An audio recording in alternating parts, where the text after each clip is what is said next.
Adonai. Aleluia. Congresso, né?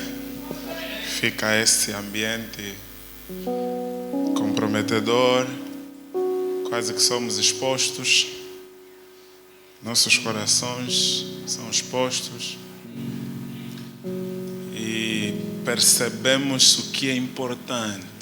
E como às vezes gastamos tempo do que não é importante, irmãos. Essa conversa de crianças, poderíamos estar a falar de prostitutas, poderíamos estar a falar de outras estratificações de nossa sociedade. E você, se olhasse para a tua lista de oração, seria ver como é que nós somos egoístas, né? Mais um emprego, mais um salário. Os jovens solteiros, mais casamento. E a prioridade de Deus, como a Vision School diz, não a minha visão, mas a tua visão. E no instante que eu quero comunicar para você quantos mais congressos serão precisos para te motivar aí. Até quando é que os missionários terão que continuar a contar histórias tristes para você pregar? Temos que contar sempre que há crianças morrendo, que há pessoas sofrendo pela causa de Cristo, para vermos pessoas aí. É sempre assim, irmãos. Está aqui o pastor Isaac Bondo, né? Trabalha, mas se perguntar, tem poucos cefeiros lá. Tem poucas pessoas fazendo o trabalho.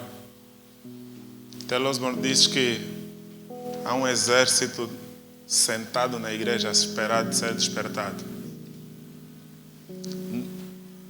O que é que temos que contar mais para ti? Que tem pessoas morrendo enquanto nós estamos aqui a conversar sem Jesus e umas pregando Jesus.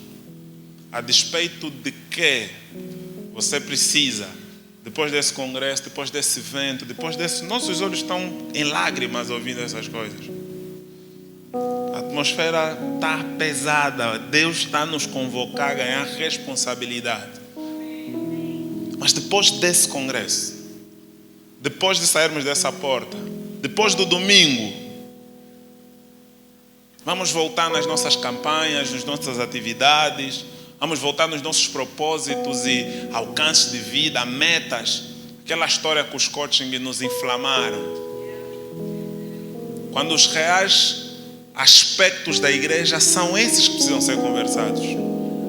Há uma igreja sofrendo, há irmãos morrendo, há pessoas gastando muito de suas vidas. Pior, há pessoas fazendo esse trabalho todo e desistindo porque pessoas como eu e você nem sequer estendemos mão para dar. Pelo menos, porque missões se faz com isso, né? Pés que vão, joelhos que oram, mãos que dão. Nem pelo menos isso estamos fazendo. Irmãos que estão sofríveis, missionários parecem mendigos. Os missionários fiéis que vão parecem mendigos, querido. E nós trabalhamos com missionários, com missões, com lugares onde você percebe. E nós, a igreja ocidental, como às vezes falamos, é muita paz. Nós aqui embaixo temos muita paz, muita tranquilidade. E eu queria que você olhasse para um texto de Romanos capítulo 1. Eu vou tentar ser telegráfico mesmo. Mas não antes que o Espírito Santo te gere consciência, querido. Por favor, rogo-te pela compaixão de Cristo Jesus, não deixa isso só ser mais um congresso. As pessoas acham que nós que estamos envolvidos com esse trabalho somos muito apaixonados por púlpitos. Não temos muito esse tempo. Tudo o que queremos é finança, condições para ir. Nós não temos mais esse tempo de vir aqui se carinhar com quem não quer ir. Porque dá trabalho, irmão. Você tem que se cansar. Essa semana assim, eu estou a falar de terça até domingo para mobilizar pessoas aí. Mas ninguém está aí. Até quando é que nós continuaremos falando? Porque nós estamos acomodados, irmãos, confortáveis. Ninguém quer assumir responsabilidade. Todo mundo procura dom, mas se for ir, ninguém quer ir. E estamos a falar para a maior parte de jovens, qual será a faixa etária que eu e você vamos gastar nossa vida para Deus? Você está passando essa faixa etária. Qual será a fase que nós vamos abrir mão de nossas vontades? Irmãos, parece que o Evangelho mudou de forma, pastores. Eu cresci ouvindo que devíamos renunciar, abrir mão de coisas. Cresci lendo nas Escrituras que todos os homens que foram usados por Deus e nos livros de biografia abriram mão das suas próprias vidas, mas nós estamos esperando conforto para ir, para abraçar uma causa. E como o pastor disse, você não precisa viajar às vezes. Está aí o pastor, se perguntares, há listas ali, pode se alistar para ir fazer o trabalho. Você mesmo conhece alguma zona aqui dentro da nossa nação, Luanda ainda, que você pode alcançar? Nas palavras de Paulo em Romanos 1, há um texto que eu normalmente ministro. Paulo não planta a igreja de Roma. Paulo escreve um tratado, como eu gosto de chamar de Romanos, porque tinha a intenção de ir para Roma, para ser ajudado a ir depois para a Espanha. E dentro desse contexto, Paulo, depois da saudação, no capítulo 1, ele gasta tempo, porque a igreja de Roma é uma igreja que não compreendia a mensagem que Paulo pregava, e Paulo vê-se na necessidade de ir primeiro, mandar primeiro uma carta. E na carta que ele manda para Romanos, para os irmãos de Roma, no versículo 14, no versículo 12 é o começo, ele diz: isto é, para que juntamente convosco eu seja consolado pela fé mútua, assim vossa como minha. Não quero, porém, irmãos, que ignoreis que muitas vezes propus ir ter convosco. Paulo está a dizer, eu tinha a intenção de ir ter convosco, eu já quis ir para ali, mas não deu. Até agora eu tenho sido impedido. Por que Paulo queria ir ter com os irmãos de Roma? E ele diz no versículo 14, eu sou devedor, tanto a gregos como a bárbaros, tanto a sábios como a ignorantes. Paulo diz que ele tinha uma dívida com 4 classes, pelo menos no versículo 14 e 15, você tem 4 grupos de pessoas. E dentre esses grupos, se lê, quem conhece a carta de Romanos, Paulo diz mais para o final, a ninguém devais coisa alguma senão amor. Então, mesmo Paulo, que no final do capítulo diz, do livro diz, a ninguém devais nenhuma coisa senão amor, ele começou o texto dizendo que ele era devedor. Nossa compreensão fica limitada porque nós lemos as cartas por epígrafe, mas a carta mesmo é uma carta, é um livro completo. Aleluia. Agora, Paulo diz que ele tem 5 grupos de pessoas que ele deve. Primeiro, ele é devedor a gregos, aqueles que têm o monopólio do conhecimento, não temos tempo para explicar isso. Bárbaros, aqueles que não conseguiam falar a língua grega. Sábios, entendidos, aquela escala, se os irmãos conhecem Daniel, saberão esse grupo de pessoas. Ignorantes, aqueles mesmo que não conheciam, né? Da ignose. E no capítulo 15, no versículo 15, se o irmão vê, ele acrescenta o romano, né? E assim quanto está em mim, estou pronto para também vos anunciar o evangelho a vós que estás em Roma. Então Paulo diz que ele tinha dívida com esses 5 grupos de pessoas. O mesmo Paulo que disse a ninguém devais coisa nenhuma, ele disse era devedor. Qual é a dívida de Paulo? Paulo explica no versículo 15. Ele diz, e assim quanto está em mim, estou pronto para também vos anunciar o evangelho. Então Paulo declara que ele tinha uma dívida com esse grupo de pessoas de sua época, que era a dívida da pregação do evangelho. Irmãos, isso não é só a dívida de Paulo, é a nossa dívida também. Porque o mesmo Paulo no capítulo 10, acredito, ou 13, ele diz que a ninguém devais coisa alguma senão amor. Mas ele começou escrevendo o livro de Romanos dizendo, eu sou devedor, eu tenho dívida. Se há uma dívida que eu posso declarar que tenho com vocês, irmãos, que estão em Roma, com os ignorantes, com os sábios, e em nossa época, com os colegas de faculdade, com os colegas de escola, com os colegas de trabalho, com os vizinhos primos, é o facto de que nós temos uma dívida de pregar-lhes o evangelho. Essa dívida não está só imputada sobre Paulo, é uma dívida que está imputada sobre nós. Esse olhar é um olhar de responsabilidade, é o olhar de que eu tenho uma dívida, tenho um compromisso, eu sou devedor e os ímpios são credores, eu preciso pregar-lhes a mensagem do evangelho. Por que Paulo entendia isso? Por causa, vê o que ele fala no versículo 16, por quê? Então Paulo desenha a construção toda, a hermenêutica essa do texto. Você tem que tirar o epígrafe que está ali. Ele diz, eu sou devedor de todos esses, a minha dívida é pregar o evangelho. Por quê? Porque não me envergonho do Evangelho de Cristo, pois é o poder de Deus para a salvação de todo aquele que crê. Esse texto às vezes é citado fora da luz do contexto dele. Paulo diz: eu tenho essa dívida de pregar para eles, porque o Evangelho que eu prego, ele é o poder de Deus para a salvação de todo aquele que crê. Às vezes, quando citamos não me envergonho, nós atrelamos ao facto da vergonha mais pública, vão te deitar com água, não vão te ouvir e whatever. Não. No contexto que está aqui, pregar essa verdade de Paulo era vergonhosa, porque Paulo habita num tempo onde tem vários deuses. E o Deus que Paulo prega, que é Cristo, se nós conhecemos 1 Coríntios 1, é um Deus que morreu na cruz, que era escândalo para os gregos. Os gregos pedem sinais, os judeus pedem sinais, os gregos pedem quê? Sabedoria. Então, essa mensagem de Paulo era escândalo pregar. Porque como assim um Deus que morre você vai pregar, Paulo? Não tem lógica pregar um Deus que morre. Primeiro, era escândalo. Segundo, pelo facto de que era uma mensagem sem compreensão. Deuses no panteão grego, para nós, os que gostam daqueles filmes, sabem, Orígenes e Sete, deuses não morrem. Deuses não vão na cruz. Então, na concepção, no contexto que Paulo está, pregar a mensagem é vergonhosa. É vergonhoso pregar. Aleluia, irmãos. Precisamos entender por isso. Não posso pregar. Paulo diz: me é vergonhoso. Essa era a vergonha de Paulo inicialmente. Porque Paulo podia pregar num contexto e sofrer chocota, porque estava falando de um Deus que morre. Segundo, pregar Cristo nessa época podia te dar morte, e Paulo já viu muitos dos que vieram antes dele morrerem. Cristianismo levava à morte.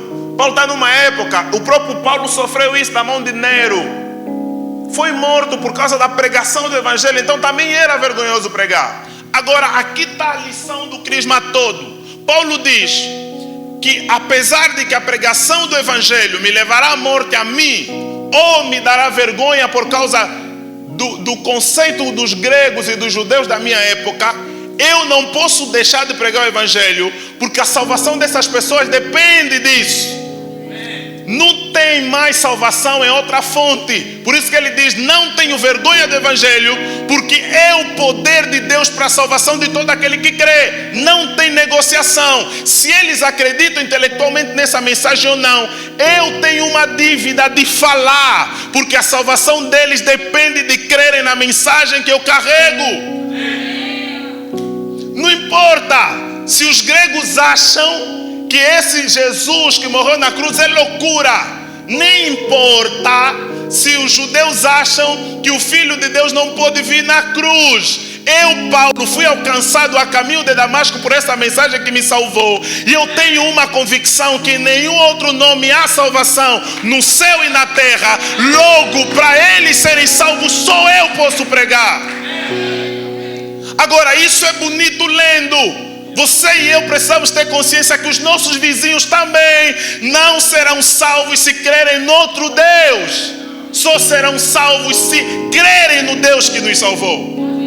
Nós cristãos vivemos como se a salvação noutra fonte. Deixa ele andar, deixa ele viver. A qualquer momento vai para o céu. Não vai. O teu pai, a tua mãe que não tem Jesus, o teu esposo, se você não assumir a responsabilidade de lhe pregar, e se ele não ouvir a mensagem de Cristo Jesus, já não tem salvação, irmãos. Então Paulo, diante de todo esse fato, de toda essa verdade, ele diz: eu não tenho vergonha, porque a salvação deles depende da pregação que eu falo. Eu não tenho vergonha de pregar. Pensa nesse primo teu, você ama muito. Pensa nessa prima tua que você ouviu, que agora está no segundo marido, e está no segundo filho, no terceiro filho, com marido diferente. Pensa. Se ela não ouvir a mensagem, acho que quem não tem conceito, quem não tem ideia de inferno, somos nós crentes. Diante de tudo isso, Paulo diz: eu não tenho vergonha de pregar. E se Paulo não tem vergonha, ele está ancorado sobre uma responsabilidade de ir. E é ele mesmo que diz em 1 Coríntios: ai de mim, se não pregar o Evangelho. Essa é uma obrigação. Agora, alguns de nós talvez temos medo. E é Jesus que um dia desses levanta, depois da ressurreição, diz para os discípulos: é-me dado todo o poder no céu e na terra. Vocês podem ir. Talvez você não prega pelo facto de você não estar ancorado em uma legalidade. E a base legal é Mateus 28, 18. Jesus levantou, olhou para os discípulos, cheio de medos, atônitos, escondidos, disse: eu tenho todo o poder. E por causa de todo o poder que eu tenho, vocês podem ir. Queridos, essa é a alegria da pregação que temos. De que qualquer lugar que nós a semearmos, ela florescerá. Ela vai dar frutos. Quando plantou-se Adonai aqui, não éramos todos, nós estamos aqui. Mas quem veio semeá-la aqui, não veio na garantia da retórica que possuía, ou das experiências passadas. Era porque creram nas escrituras que diz: Cristo tem todo o poder no céu e na terra. Então, se o lugar que quisermos pregar é terra, Cristo também tem lá legalidade. É assim que eu, os meus amigos e parceiros, fizemos quando chegamos no lugar. De perguntarmos: é terra? Temos consciência que o Evangelho vai prosperar. E se quisermos testar, é só pararmos aqui, procurarmos o lugar com mais bruxaria aqui. Vamos pregar lá, o Evangelho também vai prosperar. Temos legalidade para fazer o trabalho que nos foi dado. E isso não é algo que o pastor Panza, a pastora Wilma, o pastor... Não, está ao alcance de todo crente, toda pessoa que crê. Se desafie, olhe para as escrituras e crê nessas escrituras. Então Paulo em Romanos tem legalidade, tem responsabilidade. E Jesus dá essa responsabilidade baseada na legalidade que está em Mateus. E pior, nós temos um alcance grande da nossa missão. E eu não tenho tempo para ler, eu leria Apocalipse capítulo 5, versículo 8 e 9. Há uma canção em Apocalipse, e eu uso sempre esse exemplo, e termino aqui. A canção de Apocalipse diz: digno és de abrir o livro e desatar os 7, porque compraste para Deus os que procedem de toda tribo, língua e nação. Querido, Apocalipse é um livro que até certo ponto sua aplicação é local, mas também ela é escatológica, porque aponta para o futuro. E na época que nós estamos, 2000 anos atrás, o mundo ainda, Roma é conhecida apenas como mundo. O mundo é aquela zona toda do Ilírico, dominada, que nós conhecemos. Quer dizer que do ponto de vista geográfico, a canção dos anjos, em Apocalipse 5:9, se a vida puder dar, ela não tem sentido no momento. Porque os anjos cantam para Cristo dizendo: tu és digno de abrir o livro, desatar os selos, porque Cristo comprou para Deus os que procedem de quê? De todas as tribos, línguas e... Não tem sentido. Só tem sentido se compreendermos ele à luz de Mateus 28. Só. Porque Cristo diz: eu me dado todo o poder no céu e na terra, portanto ide, fazei discípulos de todas as... Cristo já havia dito que os discípulos deviam ir fazer discípulos de todas as nações. Atos capítulo 1, versículo 8, eles dado todo o poder desse, capítulo 2, e os anjos, João vê os anjos cantando. Essa canção já existe. Essa canção é uma canção que mostra o alcance da nossa missão. Porque em João 4, o próprio Jesus disse para os discípulos que o problema não estava na colheita, o problema estava nos olhos. Porque a declaração de Jesus é: levantem os olhos, não abram. Os olhos estavam fixos em outro lugar. Aleluia, irmãos. O problema é: levantem os olhos, porque a colheita já está pronta. Então os discípulos estão a cantar que Jesus já comprou para Deus os que procedem de todas as tribos, línguas e nações. Amém? Quem é Bakongo, ou Mukongo, Solano, Chokwe? Só nós que estamos aqui já somos a representação de várias tribos e nações. Mas a canção da salvação já foi entoada há 2000 anos atrás. Há 2000 anos atrás, os anjos cantavam: Ele é digno de receber louvor porque comprou para Deus. Os que procedem. Agora, como assim se os anjos disseram que Ele comprou para Deus, mas as nossas tribos surgiram há esses anos aqui, 100, 200, 500 anos e não existiam lá? É porque no ponto de vista profético, escatológico, a canção declara que o sacrifício de Jesus na cruz foi suficiente para alcançar até se daqui a 3000 anos vir mais pessoas. Então o que é evangelizar? É ir na minha geração ou ir na minha tribo e comunicar a essa pessoa que ela já foi salva. E eu dou um exemplo simples. Se eu for um comprador de escravos e estou em Angola e o irmão pianista, como é que chama? Nelson, é dono de 1000 escravos na Índia, e de repente ele tira férias, vem para Angola. Estando em Angola, eu quero comprar um escravo e ele me diz que tem, como é que chama? Vou usar a irmã Rosária, só agora vai ser minha escrava. Irmã Rosária é uma escrava do irmão Nelson. Ele está em Angola e todos esses irmãos são escravos e estão a trabalhar lá durante muito tempo. Eu quero explicar Apocalipse 5. E ele aqui me vende, faz a transação, assina e eu pago. De quem é o escravo? De quem é o escravo? Só que para quem ele está a trabalhar? Para quem que ele está a trabalhar? É isso que a canção do Apocalipse 5 explica.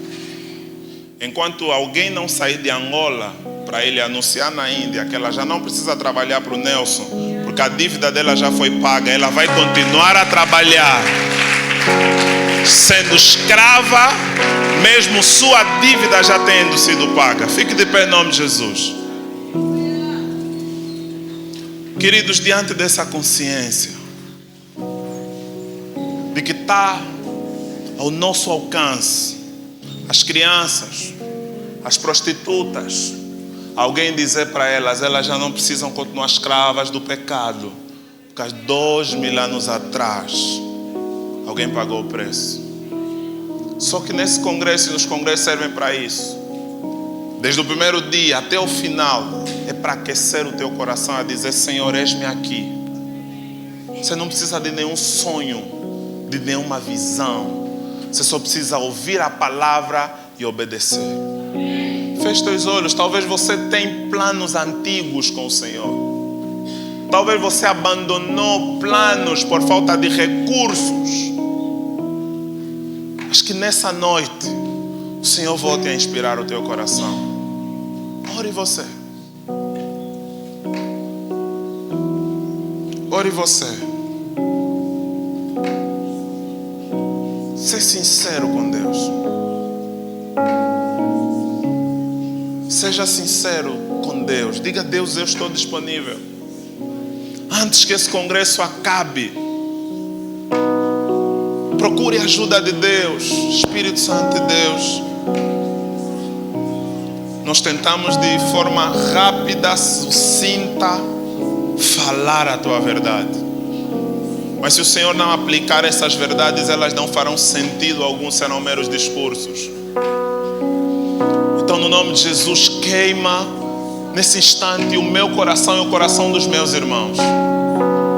Sim, Senhor, Espírito de Deus, eu lhe peço, queima com o mesmo que tens queimado o nosso coração e aberto nossos olhos para olhar as nações. Queima o coração dos meus irmãos. Queima o nosso coração nessa noite, Senhor. No pouco instante que temos, ainda é possível queimares o nosso coração. Queima o nosso coração com a tua urgência. Queima o nosso coração com a tua necessidade. Com os teus olhos fechados, querido, olhe para a vontade de Deus.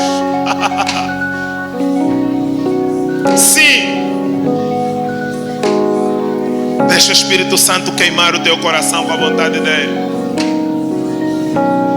Abre os teus ouvidos para ouvir o que Ele vai trazer em teu coração. Eu creio que Ele está a trazer palavras, sonhos, desejos, lugares e pessoas no teu coração. Sim, temos visto nesse ambiente de mobilização Deus trazendo pessoas, e muitas vezes a forma com que Ele comunica com você, te mostrando lugares, te trazendo pessoas, te lembrando planos e projetos.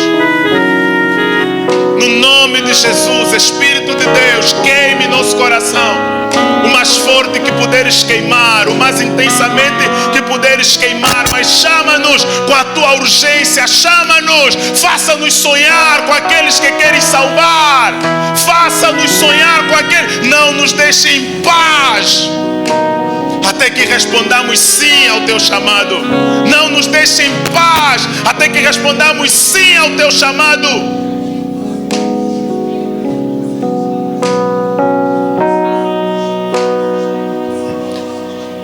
Não finja para Deus. Não finja para Deus. Deus conhece os nossos corações. Nosso tempo foi, mas se você puder dizer: Deus, eu estou disponível. Não sei se consigo, mas estou disponível. Não pense nas tuas capacidades, não pense nas tuas limitações. Só diga a Deus: eu estou aqui, eu me lançarei aos teus braços e assumirei a responsabilidade.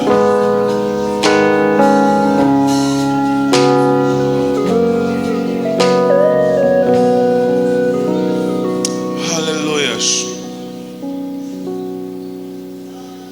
Ouça a Deus.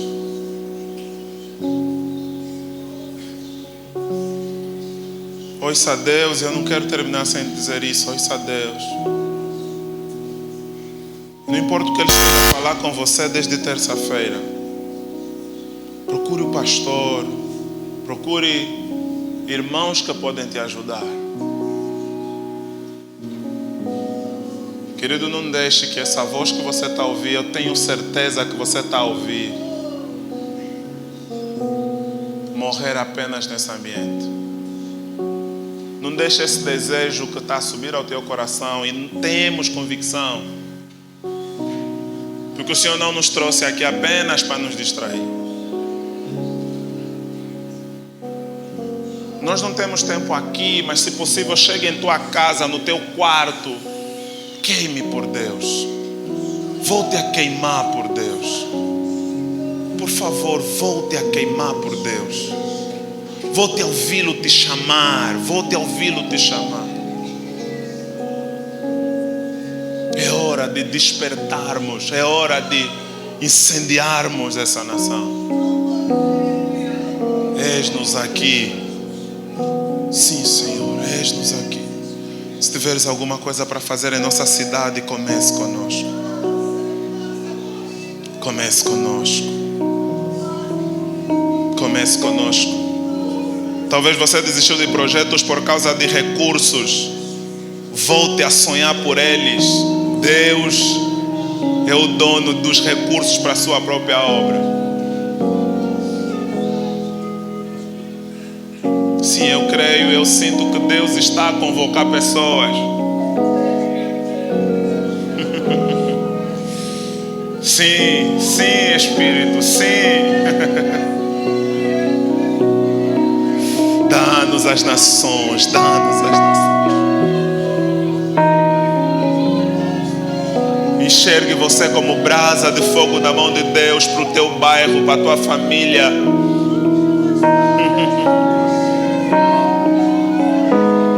Se enxergue no alcance de avanço da tua igreja.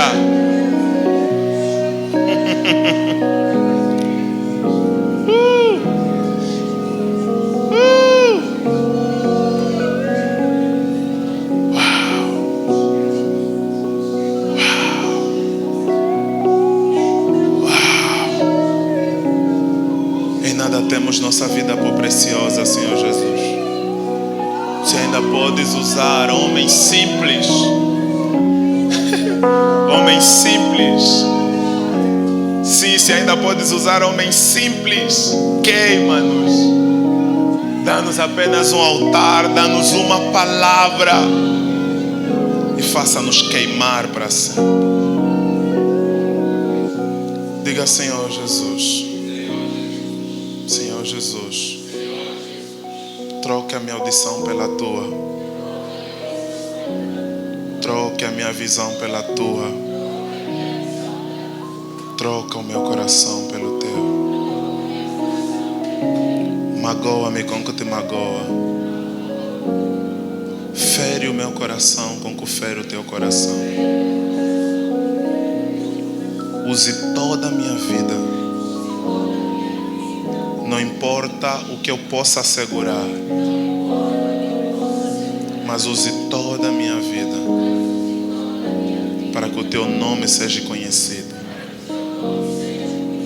entre todos os povos. Essa é a minha oração.